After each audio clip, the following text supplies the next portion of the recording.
Bahujan Samaj party Baspa ने आजमगढ़ में भारतीय संविधान निर्माता डॉक्टर भीमराव अंबेडकर के महापरिनिर्वाण दिवस पर एक विचार गोष्ठी का आयोजन किया। नेहरू हाल सभागार में आयोजित इस गोष्ठी में पूर्व सांसद सालेम अंसारी, पूर्व प्रदेश अध्यक्ष बसपा हरिश्चंद्र गौतम, मुख्य जोन कोऑर्डिनेटर सबीहा अंसारी और अन्य गणमान्य व्यक्ति शामिल हुए।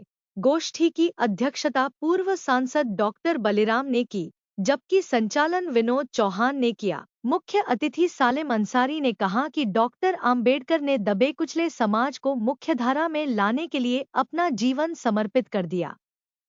उन्होंने कहा कि अंबेडकर ने न केवल मार्ग दिखाया, बल्कि संविधान के माध्यम से अधिकार भी दिलाए। पूर्व प्रदेश अध्यक्ष भीम राजभर ने अंबेडकर आंदोलन के महत्व पर प्रकाश डाला और कहा कि पिछड़े वर्गों को राजनीतिक शक्ति के रूप में उभरने का अवसर मिला है। उन्होंने यह भी कहा कि बहुजन समाज को बसपा के नेतृत्व में एकजुट होकर काम करना होगा।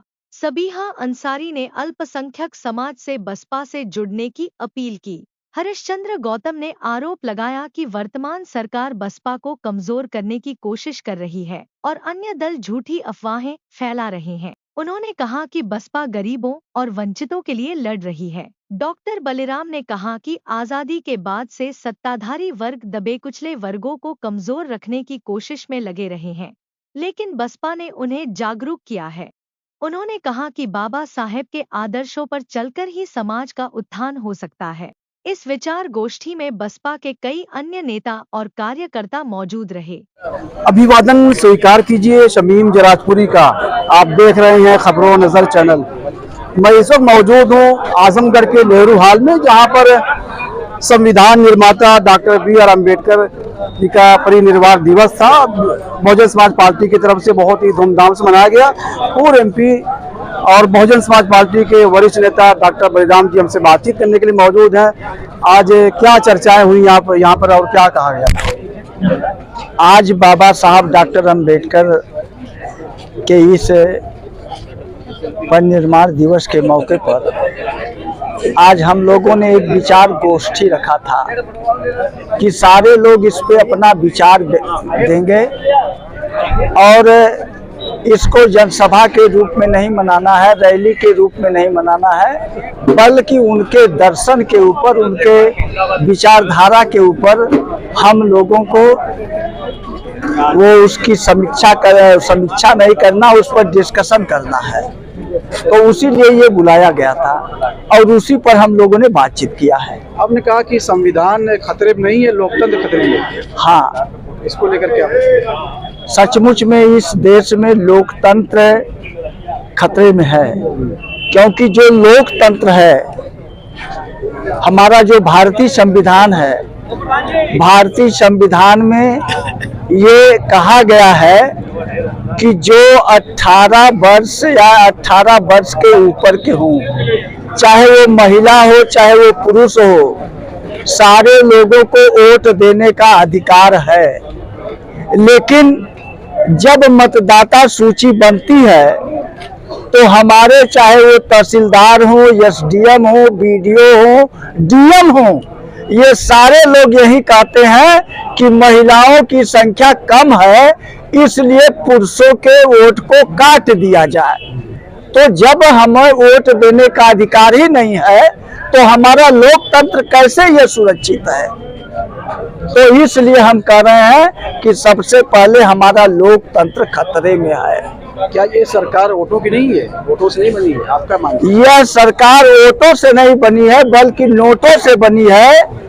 और आप लोग देखे होंगे कि कौन कौन लोग नोट बांटते पकड़े गए और जेल में भी गए थे। तो यह ऐसे लोगों की सरकार है और ये पूरा देश जो हमारा है अब ये गिरवी रख गया है। अब जो दूसरा कोई भी सत्ता में आएगा तो सारे लोग उसको गाली देंगे, क्योंकि वो जितना कर्ज लिया गया है उस कर्ज को वो भरते भरते वो 5 साल बीत जाएगा, तब भी वो कर्ज भरा नहीं जाएगा। आपने अपने संबोधन में कहा कि बाबा साहब डॉक्टर बी.आर. अम्बेडकर जो है ये एक विचार नहीं, एक विचारधारा। हाँ, क्या कहना? सचमुच में यह विचारधारा है। विचारधारा इसलिए है क्योंकि जो विचारधारा वाली सरकार नहीं होती या पार्टी नहीं होती, वह अस्थायी रूप से वो टिक नहीं सकते हैं। जिनका कोई एम्स नहीं है, जिनका कोई लक्ष्य नहीं है, कोई विचारधारा नहीं है, तो डॉक्टर अंबेडकर, जो हम अंबेडकर बात कहते हैं, अंबेडकर बाद ये विचारधारा है, क्योंकि अंबेडकर बाद में यह लिबर्टी है, इक्वलिटी है, फ्रेटर्निटी है, ये तमाम सारी चीजें हैं। तो ये धीरे धीरे इसको खत्म किया जा रहा है। तो बहन कुमारी मोहती जी की सरकार को और ये जो मौजूदा सरकार है, इसमें क्या फर्क महसूस करते हैं? और आपने कहा कि जो बैकवर्ड थे, जो अल्पसंख्यक थे, जो दलित थे, उनको जो उनका हक अधिकार मिलता था, लेकिन आज हक अधिकार छीना जा रहा है, उनकी आवाज़ दबाई जा रही है। हाँ, बिल्कुल उनकी आवाज़ दबाई जा रही है। उनकी ही नहीं, आप लोगों की भी आवाज़ दबाई जा रही है कि आप लोग खुल करके जो सही चीज है उसको अपने अखबारों में छापते नहीं है। अगर छापेंगे, अपने मीडिया में दिखाएंगे, तो कल उस पर भी वो पाबंदी लगा दी जाएगी। मैं उदाहरण के रूप में बता रहा हूँ, रवीश का नाम पूरा ये देश जानता है। वह एनडीटीवी में वो काम करते थे। जब एनडीटीवी को किसी उद्योगपति ने खरीद लिया, तो उन्होंने कहा कि अब बिना उसकी अनुमति से हम अपने विचारों की अभिव्यक्ति नहीं कर सकते।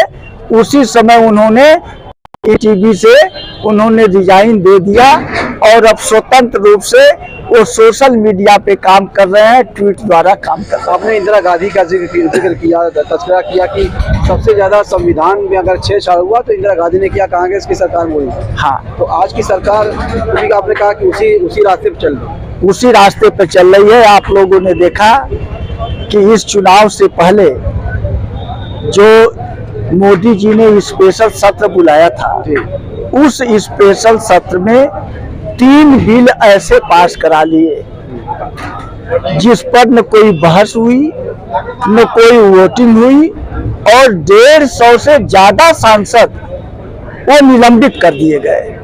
और निलंबित होने के बाद मनचाहा ढंग से उन्होंने बिल पास करा लिया। ये थे पूर्व सांसद और बहुजन समाज पार्टी के वरिष्ठ नेता और मजबूत सुतून जो है डॉक्टर बलराम जी, जो हमसे बातचीत कर रहे थे। खबरों नजर चले के लिए शमीम जराजपुरी, आजमगढ़।